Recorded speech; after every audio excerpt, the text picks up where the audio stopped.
លោកនាងកំពុងតាមដានស្ដាប់ការផ្សាយផ្ទាល់របស់កម្មវិធីក្តីសង្ឃឹមនៅថ្ងៃច័ន្ទទី1ខែកុម្ភៈឆ្នាំ2016នេះយើងបានផ្ដល់កិត្តិយសកម្មវិធីក្តីសង្ឃឹមបានផ្ដល់កិត្តិយសពីលោកពូមុំសំណងរោប្រធានគណៈបកសម្បុកឃុំសង្គមប្រជាធិបតេយ្យវិទ្យាការជជែកទាក់ទងនឹងដំណើរការវិវត្តរបស់គណៈបកសម្បុកឃុំសង្គមប្រជាធិបតេយ្យក៏ដូចជាដំណើរការវិវត្តនៅស្ថានភាពនយោបាយនៅក្នុងប្រទេសកម្ពុជាប្រសិនបើលោកនាងមានជាសំណួរអីនៅពេលនេះខ្ញុំបើកឱកាសឲ្យលោកនាងអញ្ជើញសាកសួរតាមប្រព័ន្ធទូរស័ព្ទហើយបើមានសំណួរទាក់ទងនឹងបញ្ហារឿងនយោបាយបញ្ហារឿងការវិវត្តនៅរបស់គណៈបកសម្បុកឃុំសូមអញ្ជើញទូរស័ព្ទមកកាន់លេខ087 505 105មួយខ្សែទៀត093 672 105បាទហើយនៅពេលនេះបងប្អូនយើងមិនទាន់អញ្ជើញចូលរួមនេះខ្ញុំសូមបន្តសួរទៅទៀតខ្ញុំចាប់អារម្មណ៍ទាក់ទងរឿងភ្នំបូកគោលោកដោះស្រាយមិនដែរនៅពេលដែលរដ្ឋាភិបាលបានសម្បទានឲ្យទៅក្រុមហ៊ុនវីដេអូរបស់យួននឹង99ឆ្នាំហើយភាគច្រើនយួននឹងបានធ្វើដំណើរទៅបន់ស្រន់តាមបែបពុទ្ធសាសនារបស់គេណាពូដោះស្រាយវាមិនបញ្ហាខ្ញុំត្រូវតែដោះស្រាយរាល់បញ្ហារបស់ប្រជាជាតិយ៉ាងម៉េចក៏ខ្ញុំមិនប្រើកម្លាំងបាយកម្លាំងទ័ពខ្ញុំត្រូវប្រើច្បាប់ប៉ុន្តែយើងមានច្បាប់សម្បត្តិធម្មជាតិឬអ្វីមួយដែលប៉ះពាល់ដល់សន្តិសុខជាតិយើងមិនត្រូវឲ្យទៅអ្នកពីលោកទេហើយព្រំបូកគោនោះគឺប៉ះពាល់ដល់សន្តិសុខជាតិតែម្ដង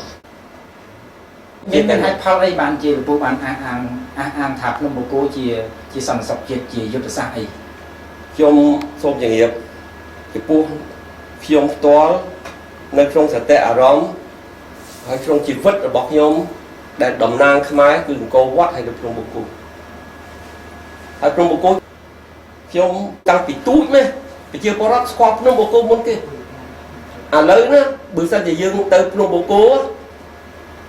ខ្ញុំអាណោចអាធំមែនតើខ្មែរយើងច្រើនចង់សបាយចង់ស្គាល់ពេលណាធ្វើដំណើរតាមរថយន្តទៅឡើងទៅលើកពូលភ្នំបូកគោគាត់ច្រើនតែសម្រាប់តាមផ្លូវ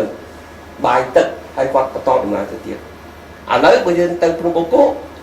គេមិនអនុញ្ញាតឲ្យប្រជាពលរដ្ឋធ្វើដំណើរហ្នឹងទទួលទានបាយនៅចាំផ្លូវក្រុមដើមឈើដូចពីមុនទេគេដាក់ផ្លាកអ្នកណាទទួលទានបាយនៅចាំខ្នល់គឺផាត់$50ឥឡូវនេះគឺស្ងាត់ហើយមានសិទ្ធិតែប្រជាពលរដ្ឋយួនហើយយួនហ្នឹងដឹកមុខទៀតបានថាសិទ្ធិតែអ្នកដែលធ្វើបន្ថយយើងទុកចិត្តហើយខ្ញុំហើយភ្នំបូកគោទៀតយើងឃើញខ្ញុំយកឲ្យចំកាលណាយើងឡើងភ្នំបូកគោយើងឃើញកោះត្រល់ច្បាស់លាស់ណាហើយខ្ញុំថាបូកគោនឹងជាអាយុជីវិតរបស់ប្រទេសខ្មែរហើយអ្នកណាយកភ្នំបូកគោនឹងបានគឺគេបានគេថាកម្ពុជាយើងនៅក្រោមអំណាចរបស់គេមកខ្ញុំសោកស្ដាយមែនទេខ្ញុំនិយាយកាត់ទៅអ្នកណាខឹងទៅពីពួកខ្ញុំនិយាយក្នុងនាមជាខ្មែរ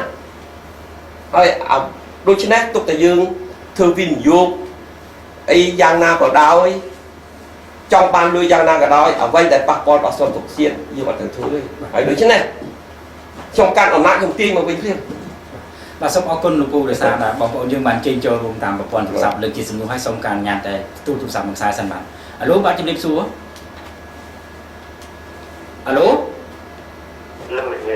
បាទជំរាបសួរដងជិះពីខាងណាបាទសូមប្រាប់ឈ្មោះហើយប្រាប់ទីកន្លែងផងបាទ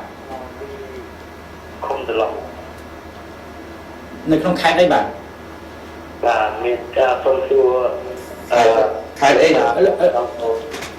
សូមសារជាថ្មីលោកពូអញ្ជើញមកពីខេត្តណាហើយសូមស្គាល់ឈ្មោះផងមកពីខេត្តណា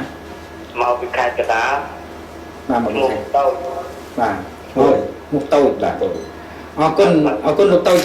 សូមអញ្ជើញលើកជាសំណួរបាទសូមអញ្ជើញសួរលោកអំមកម្ដងតូចបាទជំរាបសួរលោកតូចមានសួរសូមសួរលោកធានថា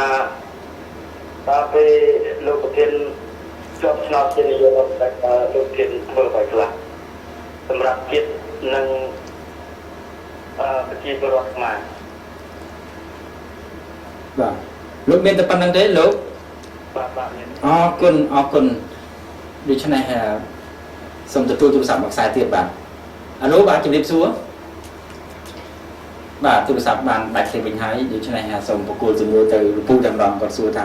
តើបើគណៈបកសម្បុកគុំសង្គមជាតិតើជាប់ឆ្នោតតើធ្វើអ្វីខ្លះសម្រាប់ជាតិនិងសម្រាប់ប្រជាប្រដ្ឋខ្លួនឯង បាទខ្ញុំមិនបដិសេធអ្វីដែលគណៈបកប្រជាជនកម្ពុជាបានគេកសាងទេបានកសាងទេខ្ញុំអរគុណហើយខ្ញុំស្វាគមន៍ប៉ុន្តែបើសិនជាខ្ញុំជាប់ឆ្នោតជានាយករដ្ឋមន្ត្រីខ្ញុំធ្វើអ្វីដែលគណៈបកប្រជាជនមិនទាន់បានធ្វើហើយខ្ញុំធ្វើអ្វីដែលគណៈបកប្រជាជនមិនហ៊ានធ្វើដូចជាព្រំដែនអន្តោប្រវេសន៍អន្តោប្រវេសន៍យួនហើយគាត់ខ្លាចប៉ះពាល់ដល់ប្រទេសយួនលាក់ហ្នឹងសូមទោសខ្ញុំគិតជាតិខ្ញុំមុនជីវិតរបស់ខ្ញុំដូច្នេះអ្វីដែលខ្ញុំធ្វើអ្វីដែលគណៈបកប្រជាជនមិនទាន់ធ្វើហើយខ្ញុំធ្វើអ្វីដែលគណៈបកប្រជាជនមិនហ៊ានធ្វើខ្ញុំហ៊ានធ្វើ ប៉ុន្តែកន្លងមកនៅក្នុងអាណត្តិហ្នឹងជនតៅអ្វីយល់ខុសច្បាប់ហ្នឹងដូចមានរដ្ឋាភិបាលមានដំណាក់កាលហើយបញ្ហារឿងព្រំដែនក៏មានដំណាក់កាលដែរដែលយកផែនទីមកគូបកងគ្នាជាមួយនឹងផែនទីអង្គការសហប្រជាជាតិសម្រាប់កន្លែងហ្នឹងក៏រដ្ឋាភិបាលបានធ្វើដែរហើយបានជាពូបានលើកឡើងថារដ្ឋាភិបាលបានធ្វើហើយបើសិនជាគណៈបកសម្បុកមុំសង្គមជាតិថៃនឹងជាប់ឆ្នោតពូនឹងធ្វើបញ្ហាហ្នឹងបន្ត គាត់ដោះស្រាយគោលល្អរបៀបគាត់ប៉ុន្តែខ្ញុំអត់គាត់ត្រូវពីណាដែលយើងដោះស្រាយបញ្ហាជាតិជាឯកតោភាគីខ្ញុំអត់ចូលចិត្តខ្ញុំអត់គាត់ត្រូវមានសង្គមស៊ីវិលត្រូវមានអ្នកប្រវត្តិសាស្ត្រអ្នកប្រវត្តិសាស្ត្រជាអ្នកដែលរស់នៅព្រំដែនពីយូរឆ្នាំហ្នឹងហើយខ្ញុំសូមជំរាបព្រំដែននៅក្នុងពិភពលោកបណ្ដាលមានព្រំដែនអីតំបន់សអីញ៉ៃវាអត់ដែលមានហើយតំបន់សនេះចំណេញយើងខាត ប៉ុន្តែយើងពិចារណាយើងខាតយល់យកទាំងអស់យល់ទេឥឡូវនេះយើងអត់អាចនិយាយបានទាំងអស់ពីព្រោះយើងអត់មានអំណាចគឺអ្នកដែលត្រូវនិយាយគឺអ្នកដឹកនាំសង្គមជាតិទេដែលគាត់មានកៅអីនៅរដ្ឋាភិបាលតាក់ទងទៅបញ្ហាជាតិគឺសង្គមជាតិត្រូវដោះស្រាយប៉ុន្តែបើអ្នកទាំងអស់នឹងអត់ហ៊ានដោះស្រាយយើងអត់អាចធ្វើបានទាំងអស់តែយើងហ៊ានលើកដណ្ដើមពុតចុះពុតឡើងគឺយើងជាអ្នកខុសច្បាប់ពីព្រោះយើងបានផ្ដល់សិទ្ធិអំណាចរបស់យើងទៅឲ្យ អ្នកដឹកនាំសង្គមជាតិហើយបើសិនជាគាត់មិនអើពើហើយអើពើប៉ុន្តែធ្វើអាលៀបអានឹងអត់បានការទេដូច្នេះខ្ញុំមានការសោកស្ដាយ ប៉ុន្តែអ្វីដែលជាអតិភិបក្នុងការដោះស្រាយបើសិនជាមានឱកាសជាប់ឆ្នោតនៅឆ្នាំ 2018 ប៉ុន្តែមុននឹងប្រគល់សំណួរសូមទទួលទូរស័ព្ទពីបងប្អូនយើងជិះចូលរួមសិន